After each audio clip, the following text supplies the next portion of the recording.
It's 2:13 in the morning. The world outside has gone quiet. The streets are empty.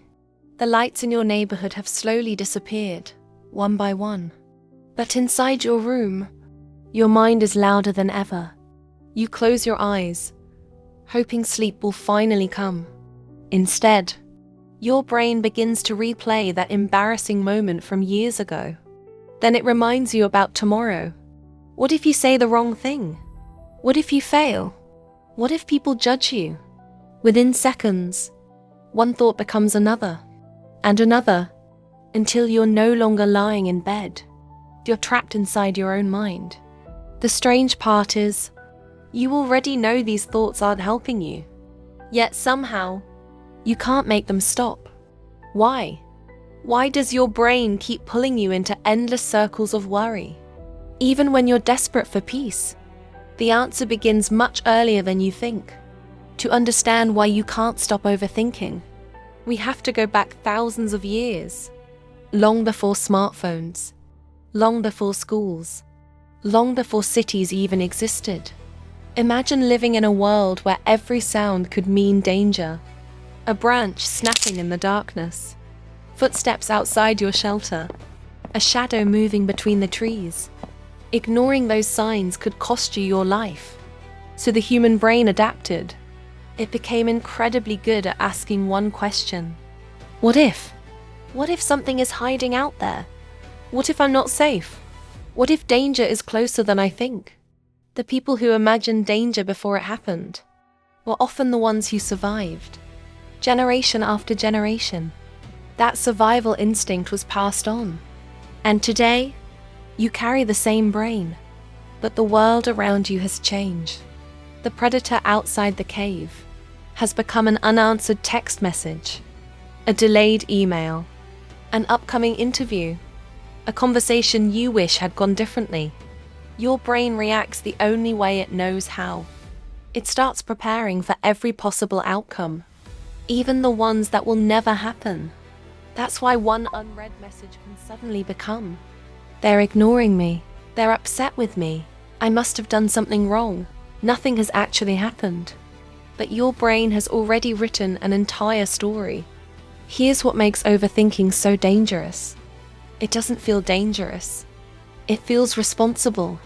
It convinces you that if you think just a little longer, you'll finally find the perfect answer. So you keep searching. You replay the conversation. You analyze every word, every facial expression, every possibility. You tell yourself you're solving the problem, but something else is happening. For every answer your mind finds, it creates two new questions. What if I'm wrong? What if there's something I missed? What if the worst happens? Before you realize it, you're standing in a maze with no exit. Every path looks possible. Every decision feels risky. Every choice feels permanent, and while you're trapped inside your own thoughts, life keeps moving without you. The opportunities you were waiting for don't wait forever. The conversations you wanted to have never happen. Not because you weren't capable, not because you weren't ready, but because overthinking convinced you that certainty had to come first. And certainty is something your mind keeps promising, but almost never delivers. There's something most people never notice about overthinking. It doesn't just steal your peace, it steals your time. While you're trying to predict every possible outcome, life keeps moving. Think about how many opportunities you've talked yourself out of. The message you never sent, the business you never started, the person you wanted to speak to, but convinced yourself not to. Not because you weren't capable, not because you weren't talented, but because your mind whispered, "Wait until you're completely sure." The problem is, that moment almost never comes, because overthinking doesn't reward certainty. It keeps moving the finish line. Every answer creates another question. Every decision creates another doubt. And before you realize it, weeks become months. Months become years. Not because life stood still, but because fear disguised itself as careful thinking. Perhaps the saddest part about overthinking is that it can make you feel alone, even when you're surrounded by people. Have you ever sat with friends, smiled, laughed, joined the conversation, while your mind was somewhere else? Maybe you were replaying something you said earlier, wondering if someone secretly misunderstood you, thinking about tomorrow, or worrying about something that hadn't even happened yet. Your body was present, but your mind had already left. Overthinking has a way of pulling us out of the moments we're living and trapping us inside moments that no longer exist, or may never exist at all. Yesterday fills us with regret, tomorrow fills us with fear, and today, the only moment we can actually live, quietly slips away. That's why some people feel emotionally exhausted, even after doing almost nothing all day, because fighting your own thoughts is one of the most exhausting battles a person can face. But here's the part most people never hear. Your thoughts are not your identity. Just because your mind imagines something doesn't mean it's true. Your brain is designed to generate possibilities. That's its job. It asks, what if something goes wrong? Not because it knows the future, but because it's trying to protect you. The problem begins when you treat every thought like a fact.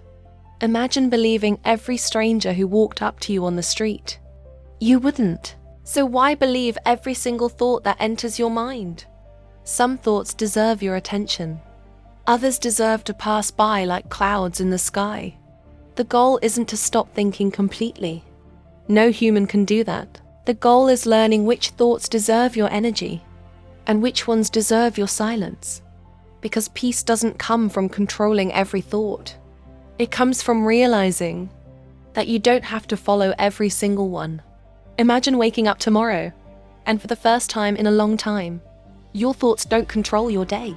The same worries may still appear, the same doubts may still knock at the door, but instead of inviting them in, you simply notice them and let them pass.